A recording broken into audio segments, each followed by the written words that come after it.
வந்தது பெண்ணா வானவில் தானான்னு பூமியிலே பூ பறிக்கும் தேவதானான்னு தேட்டரில் பார்த்துருப்போம். துள்ளாத மனம் துள்ளில் அவங்கள அப்படி ரசித்து பார்த்துருப்போம். அவங்க நம்ம செட்டுக்கு வர்றதே எங்களுக்கு எப்படி இருக்குன்னு பார்த்துக்கோங்க. அந்த மாதிரி தான்.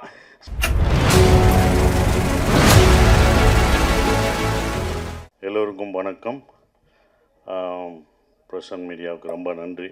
அந்த வெற்றி விழான்றதை விட உங்களுக்கு எல்லாருக்கும், மக்களுக்கும், பிரசன் மீடியாவுக்கும் சொல்கிற நன்றி விழா தான். நாங்கள் எல்லோரும் உங்களுக்கு நன்றி சொல்கிற விழாவாக தான் அதை பார்க்குறேன்.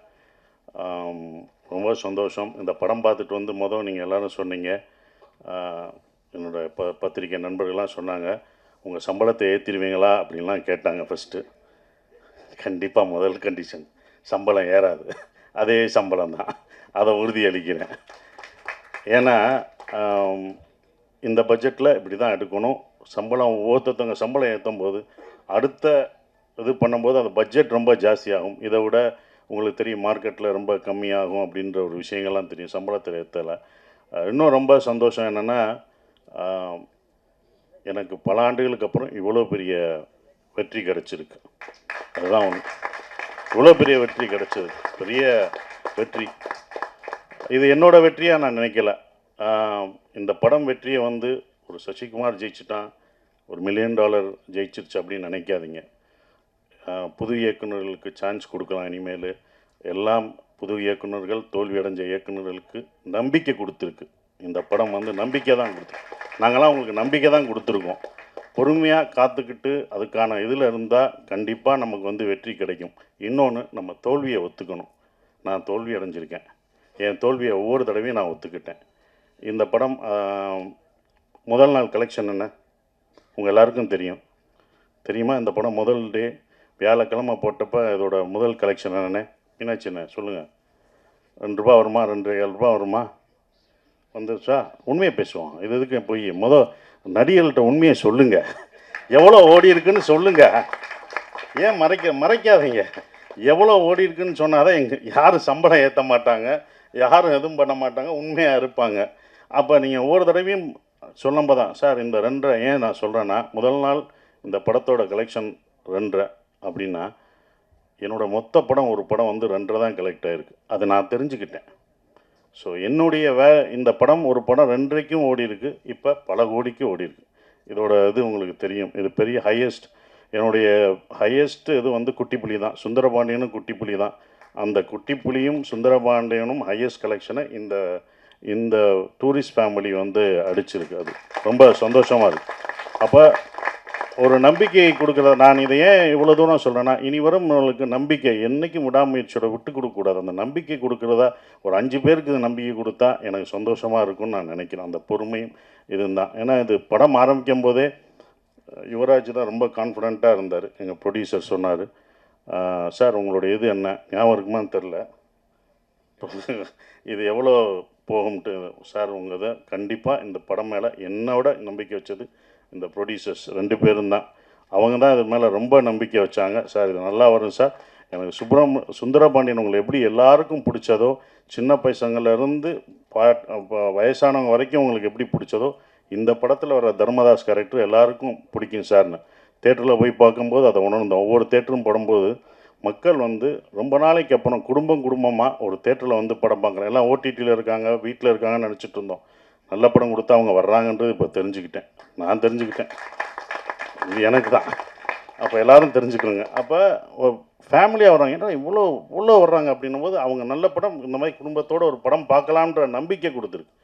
ஒரே மாதிரி படம் பண்ண வேணாம், டிஃப்ரெண்ட்டாக படம் பண்ணலாம், ஜானர் ஆஃப் படம் பண்ணலாம் அப்படின்ற ஒரு நம்பிக்கை வந்து இந்த படம் கொடுத்துருக்காதான் நான் நினைக்கிறேன். இப்போ வரைக்கும் ஃபேமிலி தேட்டருக்கு வந்துக்கிட்டே இருக்காங்க. பெரிய குடும்பம் என்றைக்குமே அப்போ இருந்து இப்போ இருந்து ஒரு விஷயம் இருக்குது. ஏன்னா நாங்களும் தேட்டர் வச்சுருக்கோம்.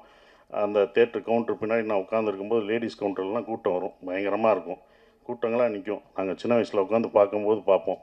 அப்போ டிக்கெட்டில் உள்ளவங்களாம் சொல்லுவாங்க, எந்த படம் பெண்களுக்கு பிடிச்சி தாய்மார்களுக்கு பிடிக்கிற படங்கள்லாம் சூப்பர் ஹிட் ஆகும் அப்படின்னு அப்போ இருந்து சொல்கிறாங்க. அது இப்போ வரைக்கும் அது நடந்துக்கிட்டு தான் இருக்குது.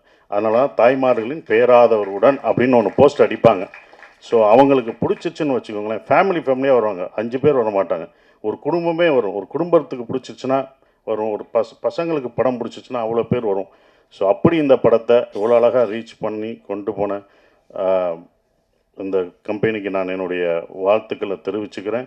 அப்புறம் அபி எங்களுடைய டைரக்டர், நான் இவ்வளோ நல்லா நடிச்சிருக்கேன் அப்படின்னு சொன்னது அதுக்கு காரணம், முக்கியமான காரணம் நல்லா நடிச்சிருக்கேன்னா என்னோடய பாடி லாங்குவேஜ் எல்லாம் மாறி இருக்குன்னா அது அபி தான், டைரக்டருக்கு தான் போய் சேரும். ஒவ்வொரு விஷயம் அவனை பார்த்து தான் சொல்லுவேன், இது எப்படி பண்ணுவேன் அப்படின்றது. அந்த கையை வச்சுன்னு சொல்லுவேன். நமக்கு பொண்ணு இருக்கோ அது அவரோடது தான். இன்னொரு தடவை பொண்ணு அதை நல்லா பண்ணிடுறேன் இன்னொரு தடவை நமக்கு பொண்ணு இருக்கோ அப்படின்னு இப்போ எல்லோரும் அதை சொல்லும்போது அது அபியோட ஸ்டைலை தான் நான் பிடிச்சேன். ஸோ அபி, தேங்க்யூ. இப்படி ஒரு நல்ல படத்தை எனக்கு கொடுத்ததுக்கு நான் நன்றி சொல்லணும். நீங்கள் எனக்கு நன்றி சொல்லிட்டீங்க, நான் உனக்கு நன்றி சொல்லணும். ஏன்னா ஒரு ஸ்கிரிப்ட் எழுதுறதுக்கு வயசு முக்கியம் இல்லை, அதை நிரூபிச்சுட்ட. நீ எல்லாருக்கும் ஒரு ரோல் மாடலாக இருக்க. நீ உன்னுடைய அடுத்த படம் தான் ரொம்ப கஷ்டமானதாக இருக்கும். ஏன்னா முதல் படம் சுப்பிரமணியம் முடித்து 2வது படம் என்ன பண்ணணும்னு நமக்கு தெரியாது. அந்த அனுபவத்தை சொன்னேன் கேர்ஃபுல்லாக. அதையும் முதல் படமாக என்னென்ன முதல் படத்தில் என்ன எதிர்பார்த்தவங்களோ அதை கொடுத்துரு. நம்ம புதுசாக போகணுன்னு அது பண்ண முடியாது. ஸோ உன்னுடைய அடுத்த படம் உனக்கு இதை விட ஒரு பெரிய நடிகர் உனக்கு வரலாம், இன்னும் பெரிய நடிகர்கள் உனக்கு வருவாங்க, பெரிய ப்ரொடக்ஷன் வரும், பெரிய காசு வரும். ஆனால் கரெக்டான படத்தை மட்டும் எடுத்துரு. அதுதான் ஒன்று, கரெக்டான படத்தை மட்டும் எடுத்துரு. ஏன்னா இன்னும் எல்லா கண்களும் உன் மேலே தான் வாட்ச் பண்ணுவாங்க. அடுத்து உனக்கு ரொம்ப இதுக்கு பொறுமையாக நல்ல ஸ்கிரிப்ட் பண்ணி ஜெயிச்சிரு. உன் அடுத்த வெற்றிக்காக நாங்கள் இன்னும் மாவளோடு காத்துக்கிட்டு இருக்கோம். அது நீ ஜெயிக்கணும் அப்படின்ற ஒரு விஷயம். சிம்ரன் மேடம் ரொம்ப சந்தோஷம். உங்கள் படங்கள்லாம் அவ்வளோ ரசித்து பார்த்தோம். சிம்ரன் வல்லையான்னு அடுத்த நான் வெற்றி விழாவில் கூட்டு வரேன்னு சொன்னேன். அதே படம் வெற்றியும் அடைஞ்சது. உங்களை கூட்டும் வந்துட்டேன், ரொம்ப சந்தோஷம். நீங்களாக தான் வந்துட்டீங்க, கூட்டு வந்துட்டோம்னா அதை கூட்டு வர போகிறாங்க. நீங்களாக வந்துட்டீங்க, அது எங்களுக்கு சந்தோஷம். ஆனால் அப்போ அது ரொம்ப சந்தோஷம் மேடம். அவங்களோட ஒர்க் பண்ணது எனக்கு ரொம்ப சந்தோஷமான ஒரு தருணமாக இருந்தது. நம்ம இப்போ வந்தது பெண்ணா வானவில் தானான்னு பூமியிலே பூ பறிக்கும் தேவதானான்னு தேட்டரில் பார்த்துருப்போம். துள்ளாத மனம் துள்ளில் அவங்கள அப்படி ரசித்து பார்த்துருப்போம். அவங்க நம்ம செட்டுக்கு வர்றதே எங்களுக்கு எப்படி இருக்குன்னு பார்த்துக்கோங்க, அந்த மாதிரி தான். ஸோ அவ்வளோ அந்த சீனியாரிட்டி அதெல்லாம் எதுவுமே கிடையாது. அவங்க அவ்வளோ அழகாக பர்ஃபார்மன்ஸ், அவங்கள அவ்வளோ பர்ஃபார்மன்ஸ் படம் பார்த்துருக்கோம். வாலியாக இருக்கட்டும் சரி, பஞ்சதந்திரமாக இருக்கட்டும், அவ்வளோ பர்ஃபார்மரான ஒருத்தவங்க. அவங்கள நாங்கள் நல்லா பார்த்துக்கணுன்ற ஒரு இதுதான் இருந்தது. அவங்கள மரியாதை, அவங்களோட உழைப்புக்கு நம்மளுடைய தமிழ்நாட்டில் நம்ம தமிழை கற்றுக்கிட்டு அவங்க தமிழ்நாட்டில் அப்படி இவ்வளோ படங்கள் பண்ணியிருக்காங்க. அவங்களுக்கு நம்ம எவ்வளோ ரெஸ்பெக்ட் கொடுக்கணும் அப்படின்றதான் எனக்கு செட்டுக்குள்ளே ரொம்ப இருந்தது. அது எல்லாருமே நாங்கள் கொடுத்துருக்கோம். உங்களுக்கு அவ்வளோ மரியாதையாக கொடுத்து உங்களை ஒரு ராணி போல் பார்த்துருக்கோன்ற நம்பிக்கை எங்களுக்கு இருக்குது. அது உண்மையான்றதை நீங்கள் தான் சொல்லணும். Thank you madam. அதுதான் அப்படி. ஆனால் அவங்கள அவ்வளோ பார்த்துக்கிட்டோம் நாங்கள் எல்லாருமே, யூனிட் எல்லாமே பார்த்துக்கிட்டது எல்லாமே. Thank you madam. உங்களோட ஒர்க் பண்ணதுக்கு எனக்கு ரொம்ப சந்தோஷம். சூப்பர் ஸ்டார் கமலேஷ், நான் அப்பயே சொன்னேன், லிட்டில் சூப்பர் ஸ்டார். அவர் ரொம்ப சின்ன பையன், லிட்டில் சூப்பர் ஸ்டார் மாதிரி அழகாக சின்ன பையனாக இருந்தாலும் நான் அப்பயே சொன்னேன், அவன் காமெடியில் இந்த படத்தில் ஃபுல் காமெடி அவன் தான் பண்ணுவான் அப்படின்னு சொன்னேன். ஸோ அந்த என்டர்டெயின்மெண்ட் எங்கே போனாலும் கமலேஷை கேட்டுட்ருக்காங்க. இந்த மாதிரி படம் உனக்கு இன்னொன்று கிடைக்குமான்னு தெரில, சூப்பராக பண்ணிட்டீங்க. அப்புறம் யோகலட்சுமி, சௌந்தர்யா, இவங்கெல்லாம் நடித்தது ரொம்ப சந்தோஷம். ஸ்ரீஜாமா வரல, அவங்க பொண்ணு வந்திருக்காங்க, அவங்களுக்கும் என்னுடைய வாழ்த்துக்களை தெரிவிச்சுக்கிறேன். பாஸ்கர் சார், குமரவேல் சார், எல்லாருமே பக்ஸ் எல்லாம் பிரமாதமாக நடிச்சிருந்தாங்க. எல்லா கேரக்டரும் இருந்தது. எல்லாம் என்கிட்ட கேட்கும்போது ஒரே ஒரு கேள்வி தான் கேட்டாங்க, எப்படி சார் நீங்கள் ஹீரோ நடிக்கிறீங்க, இத்தனை பேர் இவ்வளோ கேரக்டர் நடிக்க விட்றீங்க, இவ்வளோ பேர் நல்லா நடிச்சிருக்காங்க, இவ்வளோ பேருக்கு ஸ்பேஸ் தர்றீங்க அப்படின்னாங்க. முதல் காரணம் நான் டைரக்டராக இருந்தேன், அதனால் அது டைரக்டர் பாயிண்ட் ஆஃப் வியூவில் பார்த்தேன். நான் ஒரு நடிகராக இருந்தால் கொடுத்துருப்பேனான்னு தெரில. 2வது பாயிண்ட்டு, இந்த கதையில் தர்மதாஸ் அம்மாவாக இருந்தான். அந்த அம்மா தான் எல்லாருக்கும் சோறு ஊட்டி விடுற மாதிரி, இந்தா நீ சாப்பிடுன்னு எல்லாருக்கும் கொடுத்துட்டு கடைசி நான் சாப்பிட்டுக்கிட்டேன். அதனால தான் எனக்கு அவங்க சாப்பிட்டது போக எனக்கு அது கடைசி எனக்கு பேர் கிடச்சிது. இவங்கெல்லாம் அதெல்லாம் தூண் மாதிரி பிடிச்சி நின்னாங்க. ஸோ அவங்க எல்லாருக்கும் நன்றியை தெரிவிச்சுக்கிறேன். இந்த படம் எனக்கு கொடுத்தது வந்தது சந்தோஷ், திங்க் மியூசிக் சந்தோஷம், சரவணம், இரா சரவணம்னு சொன்னாங்க. ஸோ அதுக்கு அவருக்கு சந்தோஷத்துக்கு நான் நன்றியை தெரிவிச்சுக்கிறேன். ஒவ்வொரு விஷயத்துக்கும் அவங்க வருவாங்க. எங்களோட சுப்பிரமணிய படத்துலேருந்து ட்ராவல் பண்ணுறாரு. ஸோ இப்படி ஒரு படத்தை கொடுத்து தேங்க்யூ சந்தோஷ். அப்புறம் எடிட்டர் எல்லாருக்கும் என்னோடய காஸ்டியூம் நல்லா பண்ணமா, அந்த தர்மதாஸ் காஸ்டியூம் நல்லா இருந்துச்சு.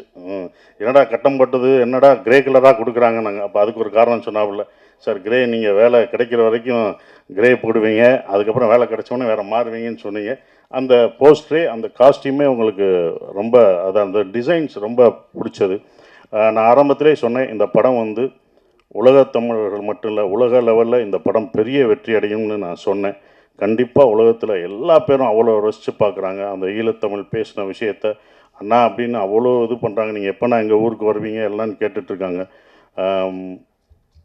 அபி, இது யாருக்கும் கிடைக்காத ஒன்று கிடச்சிருக்கு. இனி உங்களை அப்படி கொண்டாடுவாங்க வெளிநாடு போனால். நம்ம ஊரில் நம்ம மக்கள் எப்போதும் கொண்டாடுவாங்க. ஆனால் வெளிநாட்டில் அவங்க இன்னும் உன்னையும் எல்லாரும் இந்த டீமில் இந்த படத்தில் நடித்தவங்க எல்லாத்தையும் அவ்வளோ ரசித்து கொண்டாடுவாங்கன்ற நம்பிக்கை எனக்கு இருக்குது. ஏன்னா வெளிநாடுகளில் இந்த படம் அவ்வளோ வெற்றி அடைஞ்சிருக்கு. ஹையஸ்ட்டாக போயிட்டுருக்குன்றாங்க, பல தேட்டர்களில் போயிட்டுருக்குன்றாங்க. ஸோ அது ரொம்ப சந்தோஷத்தை கொடுக்குது.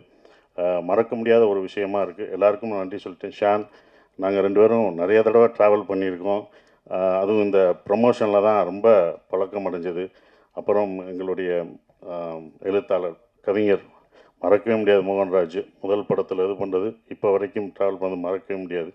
ஸோ எல்லாருக்கும் நன்றியை தெரிவிச்சுக்கிறேன். அப்புறம் விஜய், அவங்கெல்லாம் வந்து ப்ரொமோஷன், இதில் வந்து ப்ரொடக்ஷனில் ரொம்ப சொல்கிறது ப்ரொமோஷன் தான்.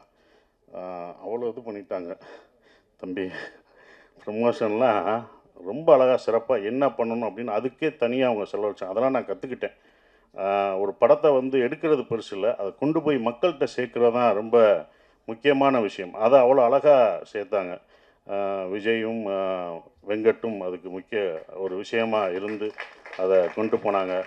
ஹரீஷன், ஹரீஷன் இருக்கார், அவர் வந்து எல்லாத்தையும் எங்களை சேர்க்குறது ரொம்ப கஷ்டம். இவங்கெல்லாம் டேட் வாங்கி இவங்கெல்லாம் ஒன்று இணைச்சி அந்த ஒரு நாள் கொண்டு வர்றது ரொம்ப சந்தோஷமாக இருந்தது. அதுக்கு நன்றியை தெரிவிச்சுக்கிறேன். குறிப்பாக மறுபடியும் நம்ம யுவராஜுக்கு சொல்கிற ஒரே ஒரு விஷயம், ரொம்ப நன்றி. ஏன் சொல்கிறேன்னா, இந்த பட்ஜெட்டாக இது இந்த படம் எடுக்கலை, அவங்க 2 படம் எடுத்திருக்காங்க. 2 படத்தோட இந்த படத்தோட பட்ஜெட் ஜாஸ்தி தான். நானே சொல்லுவேன், வேணாம் இவ்வளோ போகாதீங்க அப்படின்னு நான் சொல்லுவேன். அவங்களோட சண்டைலாம் போட்டிருக்கேன், வேணாம் என்னை வச்சு மினிமம் பட்ஜெட்டில் எடுங்க, இவ்வளோ போகாதீங்க அப்படின்வேன்.